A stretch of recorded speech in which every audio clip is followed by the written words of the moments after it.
You don't get that too often. Okay. I've never pondered. Yeah. I've never pondered on what's I don't know. It's sort of like writing down what you want your family to do when you die.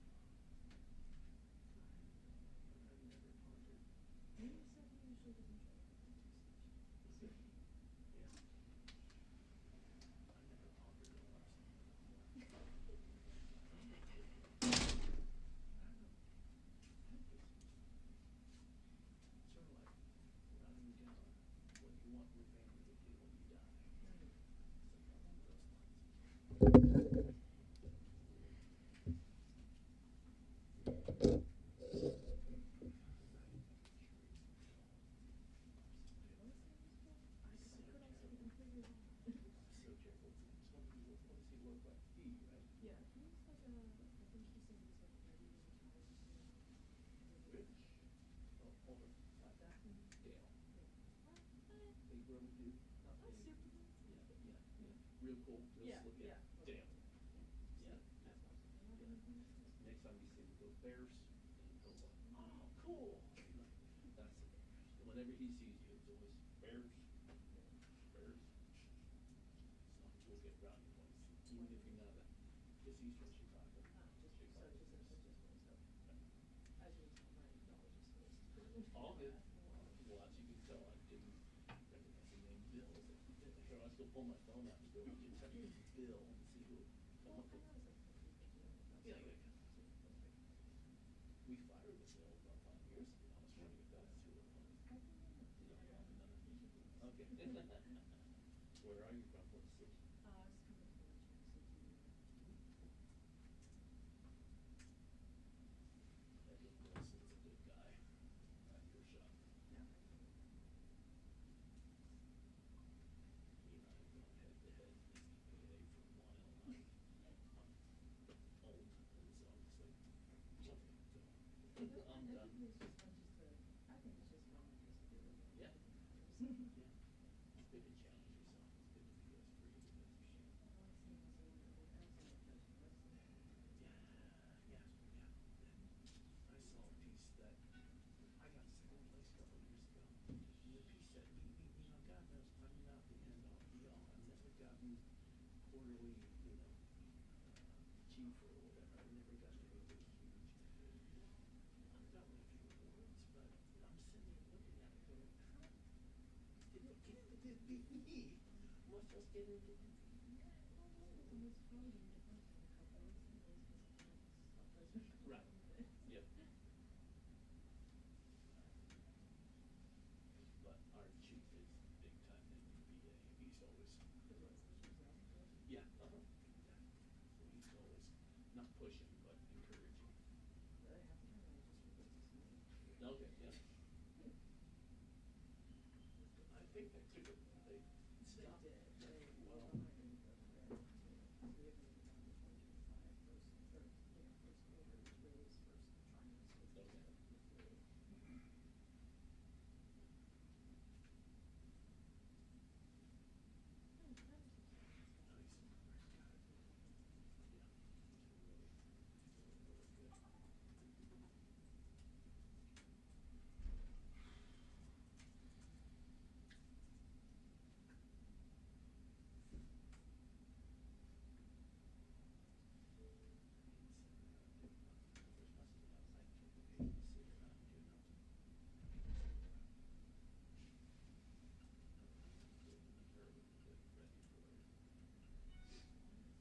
Yeah. Really good. Hey, Katie, it's Sam.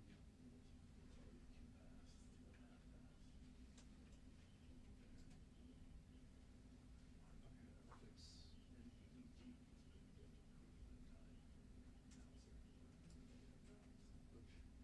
I mean, I think he's been one of the few staffers that are actually in labor, so that kind of lucky.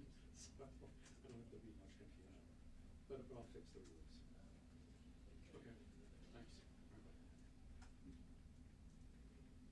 All right, bye.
by and then went off when he walked away. I was wondering if it worked. Let me think. Is it the microphone? Issue currently. We just discovered it was. It wasn't here a moment ago. So if you could give us just a moment or two, we'll try to figure this out. Thank you so much. Hi everybody, how are you? Anything I say cannot be used.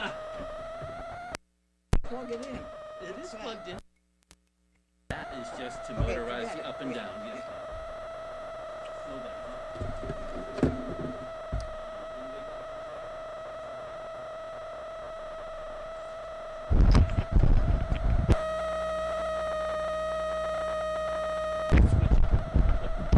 That fix it or no? Hey Spence, you ought to be up here.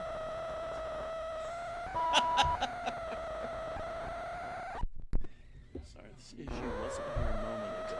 Josh, You can probably hear it in the background. I can't hear Yeah. anything. Oh, okay. Most days I don't. It wasn't It's here. probably better for me. It wasn't here So 30 when seconds they talk ago, about and me, now it's all of a fine, sudden. don't worry about it. Thank you all for your patience. We're dealing with an audio issue currently.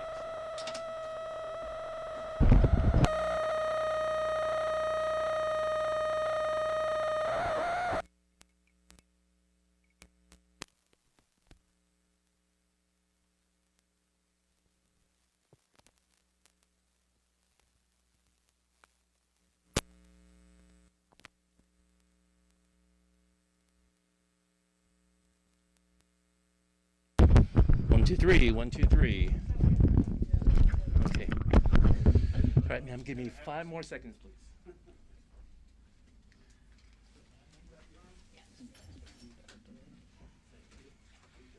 How are you? How are you doing? Oh, I'm waiting. Exciting. Everybody I'm good? waiting for them to kick the shit out of me today. Ma'am, whenever you're ready. Oh, you got it now? Yes, ma'am. Oh, I'm sorry. I told you I don't hear. I want to thank you all for being here today.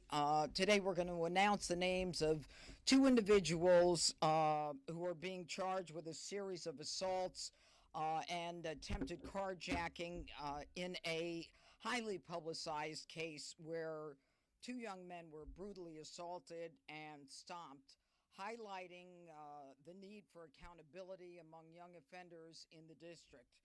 This case underscores the escalating challenges that we face in confronting crime in Washington, D.C. On August 3rd of 2025, at about 2:53 a.m. Sunday morning at the U Street corridor and 14th Street, which is a very popular hangout, a nightlife area, essentially, Ethan Levine, a 22-year-old, and several of his friends were standing outside a Sunoco gas station. They were approached by a large group of teens, individuals who confronted them and began to assault them. Today, we are announcing that Lawrence Cotton Powell, who is 19 years of age, along with Anthony Taylor, who is 18 years of age, are now charged with assaulting Levine. Cotton Powell was stomping on Levine's head, as you can see in this poster to my left. Levine was able to get up momentarily, but the crowd chased him and got him down again. They continued to attack Levine while he was on the ground, and then proceeded to rob him of his sneakers and his watch. The group then, after the robbery and assault of Ethan Levine, they walked in the direction of where another crime occurred within minutes. You have heard of this crime. Edward Coristine, a 19-year-old DOGE person who was working in the administration, was walking a young woman to her car when he was approached in the 1400 block of Swan Street Northwest. Approximately 10 suspects approached him, and as they did, he pushed the young woman into the car. And he was protecting her from the group before he was then attacked by multiple suspects, who then punched him repeatedly, causing significant injuries to him They got him on the ground, and as they were doing so, they demanded the car from the woman who was inside the car and had already locked the car. They were banging on the car, they were pulling the car door, trying to get the car open, and were telling the woman in the car to hand over the keys. And the woman was, as I said, able to lock the car door, so they were unable to gain entry. And it was fortuitous that someone from the Metropolitan Police Department was on patrol. He happened to pull onto the block, and he witnessed the suspects actually assaulting Coristine, who was on the ground lying next to the car. The juveniles fled, but within a short period of time, two 15-year-olds were arrested, and they were taken into the family court by the Attorney General's office. That is the local Attorney General's office. Now, I think what's significant about this case is the history of Lawrence Cotton Powell. I want you to follow me on this. Lawrence Cotton Powell is 19 years of age. He's now charged with robbery, first-degree robbery, for which he faces 15 years in prison. He also faces a charge of assault with intent to commit robbery and another 15 years.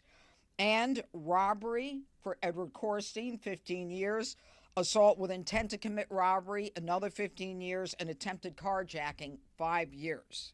Now, let me tell you his background. On April 3rd of this year, Lawrence Cotton Powell was sentenced for a felony attempted robbery. My office asked for jail time. Judge McLean, a judge sitting in the criminal part in Superior Court with no criminal background, made a decision to give Cotton Powell probation in spite of his conviction on a felony attempted robbery. Within 31 days, by May 4th, Powell re-offends. He's rearrested while he's on probation from the felony, and he's charged with simple assault and possession of a prohibited weapon B. On May 4th, my office asked that probation be revoked. But on May 16th, that same Judge McLean comes back and releases Cotton Powell and tells him basically, be a good boy. On July 24th, he is sentenced to one of the two misdemeanors that he's charged with. Again, my office asked for jail time after he victimized yet another person. And on July 25th, another judge suspends his sentence and decides that he should be on probation.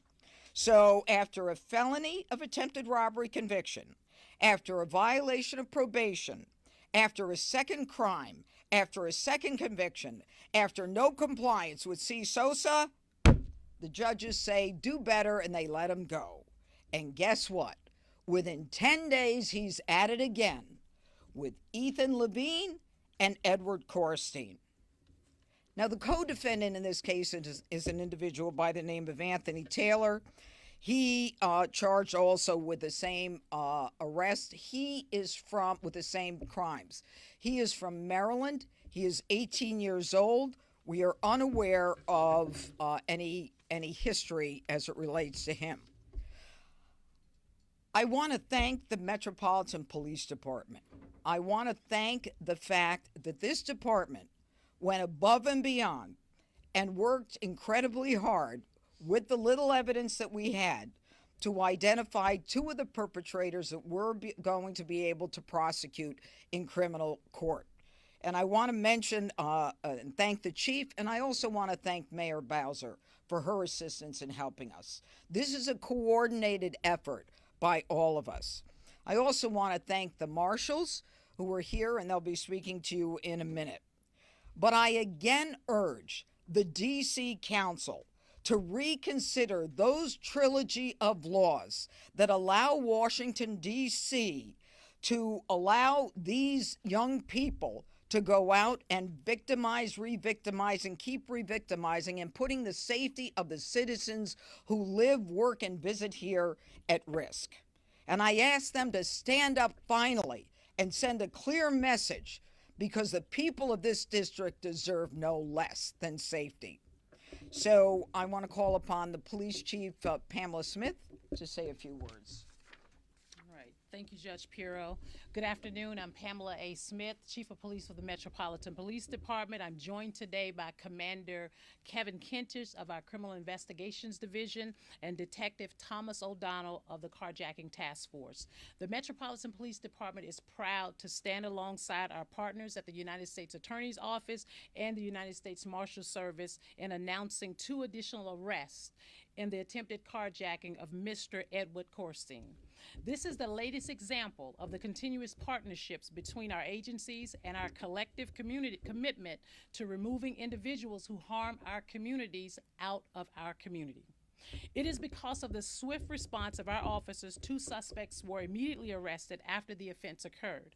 Since the morning of August 3rd, detectives assigned to the Metropolitan Police Department Carjacking Task Force have worked tirelessly with all of our partners to identify and apprehend the 2 outstanding suspects.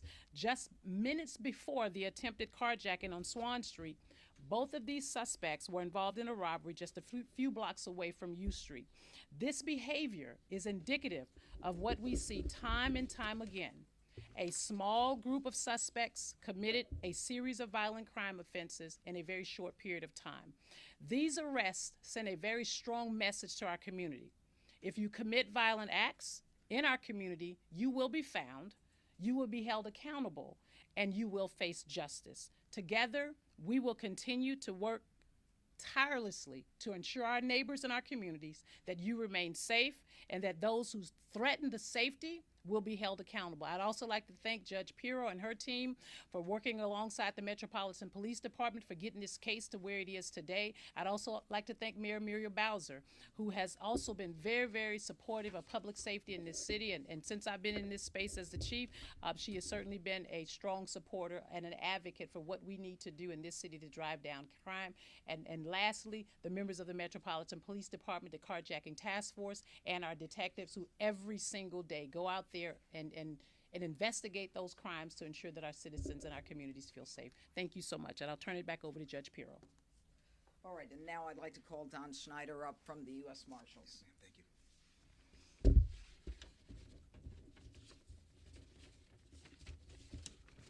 Good afternoon, everybody. My name is Chief Inspector Don Snyder.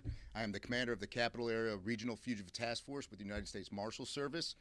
I also have Superior Court United States Marshal Tony Dixon with me. The mission of the Cardiff is to reduce violent crime and enhance public safety through the investigation and apprehension of violent fugitives. So fugitive investigations can be complex and are often inherently dangerous. Deputy U.S. Marshals and law enforcement officers across the country place the communities they serve before themselves when investigating and apprehending violent fugitives. Ensuring the service of justice for citizen victims can be extremely costly. We work closely at the Cardiff in D.C. with the Metropolitan Police Department. Our partnership is strong.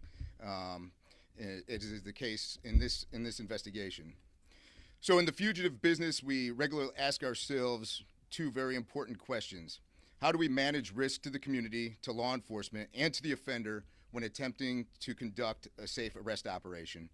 And how does law enforcement with limited resources and personnel best mitigate the risk of violent crime in our communities? So through high quality constitutional law enforcement, strong investigations and prosecutions, righteous convictions, and sentences of consequence, holistic mitigation of violence also requires organizations in the community to provide opportunities for growth and positive engagement with families and our youth. Over the past 75 days, the D.C. Safe and Beautiful Task Force has arrested over 4,700 offenders, seizing over 460 illicit firearms during these arrests. Violent crime is down across the city. Our mission at the D.C. Safe and Beautiful Task Force is to end crime in America's capital, making it the safest city in the nation. Law enforcement and National Guard are doing our best to do our part. Now we need everybody to come together and work together to eliminate violence in the district for good and provide families and our youth with opportunities to thrive. The DC Safe and Beautiful Task Force is an absolutely wonderful thing. It's the greatest partnership in modern history of law enforcement and National Guard coming together to make a community safe. and we are here to stay. It's one badge, one fight. Make DC the safest and most beautiful city in America, where citizens of all DC communities are provided with the unlimited opportunity to thrive. That's all I got. Thank you. Yes, ma'am. Thank you. Good afternoon. My name is Robert Tony Dixon. I'm the United States Marshal for the Superior Court here in the District of Columbia. As you've heard said, first of all, let me thank Judge Pirro, United States Attorney Pirro. I want to thank Chief of Police Pamela Smith and all of her colleagues. And I also want to thank Mayor Bowser for the continued cooperation and collaboration that we have in partnerships to address these types of matters.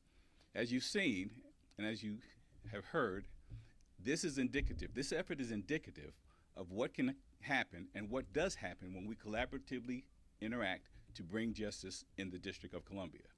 That said, we can do it better with the assistance of the community. And with that in mind, I implore and I invite the community to assist us in our efforts, our collaborative efforts, to make this a safer and a more unified and peaceful city. We can do it with your help, and only with your help can it be as successful as possible. That said, I want to thank you all for what you have done and continue to do. I want to thank the colleagues here. And again, I want to thank the U.S. Attorney's Office and our collaborative relationship with the Metropolitan Police. Thank you. And with respect to the cooperative, collaborative relationship, I think you all know that this is something that President Trump brought to the district in his desire to make D.C. safe and beautiful. The number of arrests, the number of convictions, the number of charges are all reflective of a cooperative effort, and they're making a difference in the district. Now, any questions? Yes. Hi there, Olivia George with the Washington Post. Thanks for having us. You mentioned that this 18 and 19-year-old and the two 15-year-olds that were sentenced last week were part of a larger group. Yeah. I'm wondering if you've identified any of the other individuals, and if so, how old they are, and when we could expect news of other charges. Well, I'm glad you asked the question. The investigation is continuing. We continue to take these cases and move it forward. We're not going to be happy until we get every person who was involved in the assault on these two individuals, and we continue to do that. Make no mistake that that is a priority for everyone who's standing behind me right now. Two of the 15-year-olds, as you know, have been released. Their case is closed. Our case has been put over for a preliminary hearing, I believe, I believe it's November 6th. But we expect that there will be more who will be identified and arrested. I think that what you can see here, these two defendants here are stomping on Edward Levine. You can see that there is a sneaker there. They're taking his shoes from him. And this was what Edward Coristine looked like. These are severe beatings with some severe injuries, hospitalizations by both victims. And the most stunning part of all this is they happened within minutes of each other. And we know that this same group moved from one assault to the next assault. And we are continuing to investigate with these phenomenal investigators in police department to find out where they went next. And we will. Of that, I have no question. You said that these arrests are evidence that these individuals will be held accountable and will face justice. Your officers repeatedly arrested this individual, gave the evidence to the prosecutor's office that used it to repeatedly ask that he be detained, and then he reoffended multiple times. Is that being held accountable? And is there frustration among law enforcement that they're not being held accountable despite your office's repeated efforts to provide the necessary evidence to your office? When you say that he reoffended at what point? Well, the misdemeanor in May, that he reoffended while he was out. But the chief is not responsible for what judges do. No, that's what I'm asking. Is there frustration that there's not accountability despite the effort your officers continue to put in? Let me say this. I think everyone in this room knows the amount of times we have rearrested the same individuals over and over and over again. today's message is not new. Of course, it's frustrating for my police officers. Every single day, the expectation of this city is that they go out and police, right? And then when they keep arresting the same individuals over and over and over again, it's offensive to me. I have to sit through crime briefings Monday through Friday. We see some of the same faces over and over and over again. And when I talk about the accountability piece, that is certainly in partnership with our U.S. Attorney's Office. Make no mistake about it. Judge Pirro, as we present these cases, her office is working collaboratively with us, and she is doing what we have expected the process to do when it comes to our criminal justice system, and that is when we arrest individuals for violent crimes, that they are presented in court and that they are held accountable. When it comes to that piece, of course, I'm not a judge and I'm certainly not an attorney, but I do applaud our officers who continue every single day in this same effort. But there has to be some kind of relief, and there has to be a clear message to members and community that we're not going to continue to tolerate this. And there has to be a juvenile justice system and a justice system that are going to hold these folks accountable. Do you back the judge's request to the council that they rescind those 3 particular pieces of legislation? Now you know I'm not a politician, and Officers? my position as the chief of police is to always to remain apolitical. Any legislation that is proposed by Mayor Bowser, clearly I support the mayor's presentation to the council. In collaboration with the mayor, there are things that my office presents to the mayor and team with respect to what we'd like to see with regards to legislation that will help our officers police safer in our city. I just read the charging document for Taylor. It's 23 pages long and very extensive and shows multiple pictures of the beating. But what's extraordinary is that Taylor was arrested hours after Coristine was beat up, and his photo was taken.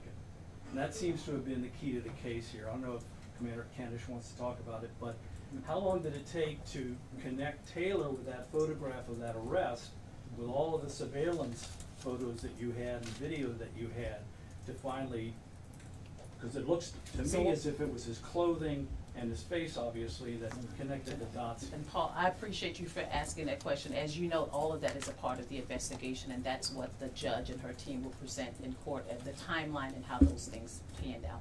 Can you talk about the work that the detectives did on that? Well, I think the detectives have done an extensive work. I think Judge Pirro has said they worked tirelessly. I've said they have worked tirelessly. And then the question that the Washington Post reporter asked was that, are there others? We will continue to work and throw everything that we have at this particular, in all of our cases. This isn't just as you notice, we have this case, we have that case. They're working this entire case. Attorney Pirro. Judge Pirro? Yes. Hi, Laura Brown-Lopez with MSNBC. You're charging the individuals with carjacking, correct? That's part of the charges? Yes. And so I'm just curious. Attempted carjacking. Attempted carjacking, thank you. But President Trump said last week that he was disappointed, that you were disappointed with the sentencing of the other individuals that were. Of the 15-year-olds Yes. by the family court? Well, without even asking you to be specific, we have long believed that it's time to lower the age of criminal responsibility. It's time that we get 15-year-olds who are part of this gang into the criminal justice system so that we have a record of who they are. So we start to incarcerate them. This is a problem. They go to family court, they get released, and then they get probation, and that's the end of it. How many times they go through there before I get to them is amazing. If you could look, and I'm not talking about this case, if you could look at the history of a lot of these offenders, when I first get them, how many times they've been in family court, you would be furious, as I am most days. By the actual charges that you were able to bring, had you intended to bring carjacking charges? I bring against those charges that are individuals? consistent with the evidence, the facts, and the law. It's not about being disappointed. I mean, I only go as far as the law allows me to go. And it's attempted carjacking. They didn't get the car. She was in the vehicle. She didn't give them the keys. They weren't able to get in. But, I mean, this is an attempt to robbery 1. Along with the assault in pursuance of a robbery. I mean, this is assault with the intent to commit a robbery. These are serious crimes, 15 years for each. Related to this, Last week, did you fire a prosecutor in your office, Liz Alloy, and did it have anything to do with the Ed Coristine case? I don't talk about personnel issues in a press conference. What else? Tell us where these two are. I know Taylor went through court, Superior Court already. When was Taylor arrested and where is Powell? Is he in Maryland? No, they're both, where are they? They're both detained. They're in. They are now residents of the taxpayers. When were they arrested, sorry? Were they arrested? Friday? Friday and Saturday. Yeah, Friday and Saturday. Okay. Where they were arrested? In Maryland? Thursday and Friday. One was arrested in Maryland. The one who lives in Maryland. So we had to go across state lines to get him. Thanks, everybody. I appreciate it. Thank you. Can I ask an off-topic question? No. Thank you.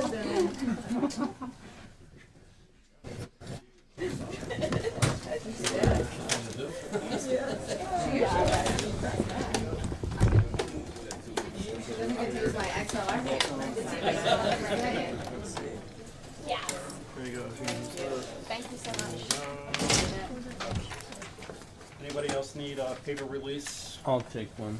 Thank you. I would like one.